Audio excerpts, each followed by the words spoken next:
అభినందనలు, శుభాభినందనలు. చరిత్రలో చాలా సంఘటనలు జరుగుతాయి, ఎన్నో వాస్తవాలు ఉంటాయి.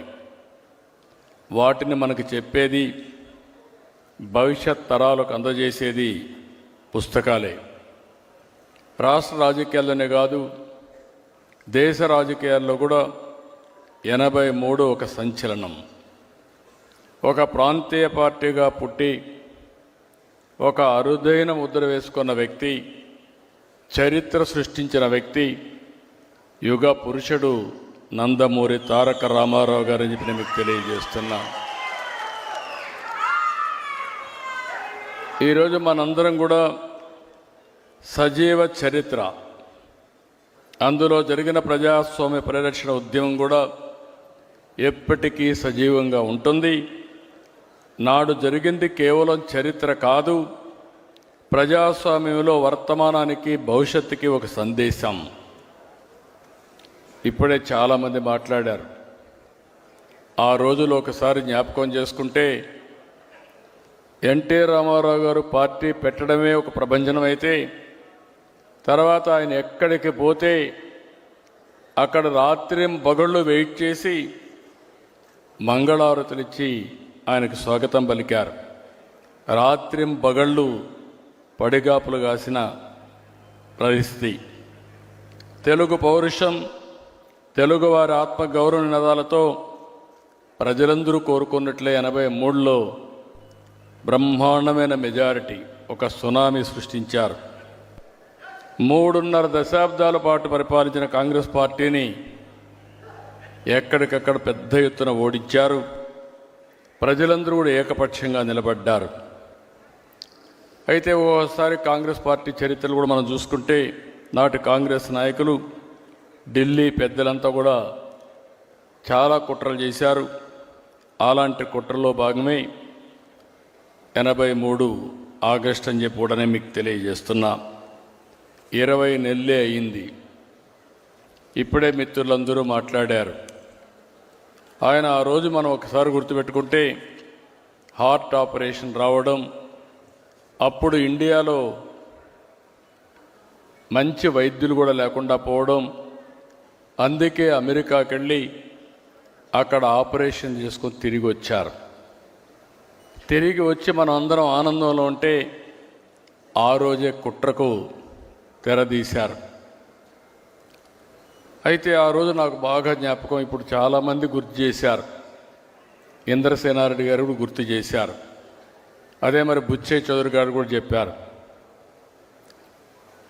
అక్కడ వచ్చిన సమాచారం అంతా చూసిన తర్వాత నాకు ఒక అనుమానం వచ్చి, ఏదో కుట్ర జరుగుతూ ఉంది, దీన్ని తిప్పి కొట్టాలంటే ఎమ్మెల్యేలు మెజారిటీ ఉంటే తప్ప సాధ్యం కాదని రాత్రికి రాత్రే మొత్తం 161 మంది ఎమ్మెల్యేలని ఆ రోజు రామకృష్ణ స్టూడియోస్లో ముషిరాబాద్కి చేర్చాం. అది గేమ్ చేంజర్గా అయింది. ఆ రోజు కానీ రాకపోయి ఉంటే, ఇంతమంది ఎమ్మెల్యేలు లేకపోయి ఉంటే, ఏమాత్రం కూడా భయపడకుండా ముందుకు పోయే పరిస్థితి వచ్చేది. అంత మునుపు కూడా చరిత్ర మీరు ఒకసారి చూస్తే 47 నుంచి 84 దగ్గర 37 సంవత్సరాలు. 37 సంవత్సరాల్లో 26 ప్రభుత్వాల్ని పడగొట్టారు. 18 నెలలకు ఒక్కొక్క ప్రభుత్వం పోయింది. కానీ ఈ మహాపోరాటంలో గెలిచింది ఒకే ఒక వ్యక్తి, అది నందమూరి తారక రామారావు గారు.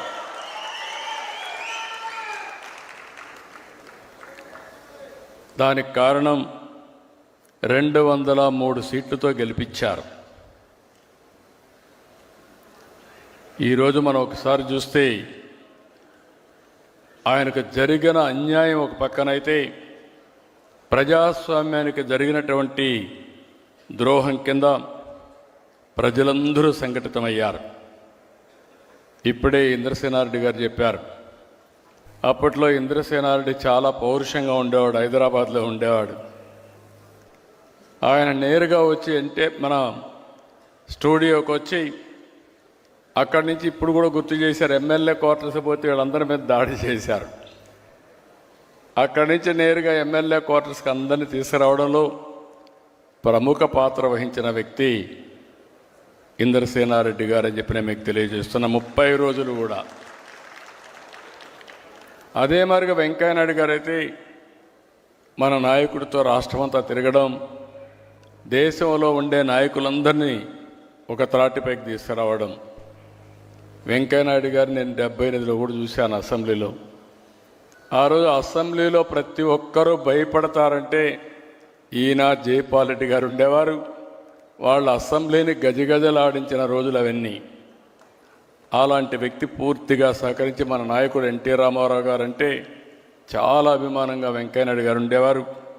ఎన్టీ రామారావు గారు కూడా ఆయన అంటే చాలా అభిమానం.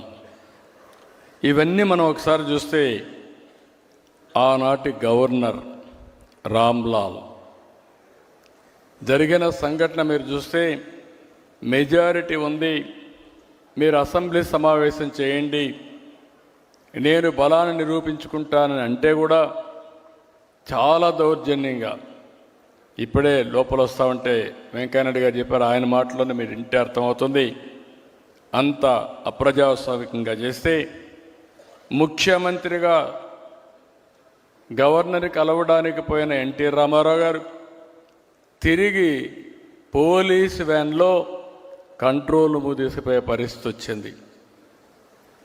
ఆ ఒక్క సంఘటన దేశంలో ఉండే ప్రతి ఒక్కరిని దిగ్భ్రాంతికి గురి చేసింది. అంతేకాకుండా దేశమే కాకుండా భారతదేశం మొత్తం బగ్గుమనే పరిస్థితి వచ్చింది. కన్యాకుమారి నుంచి కాశ్మీర్ వరకు ప్రజలందరూ కూడా ఒకటయ్యే పరిస్థితికి వచ్చారు.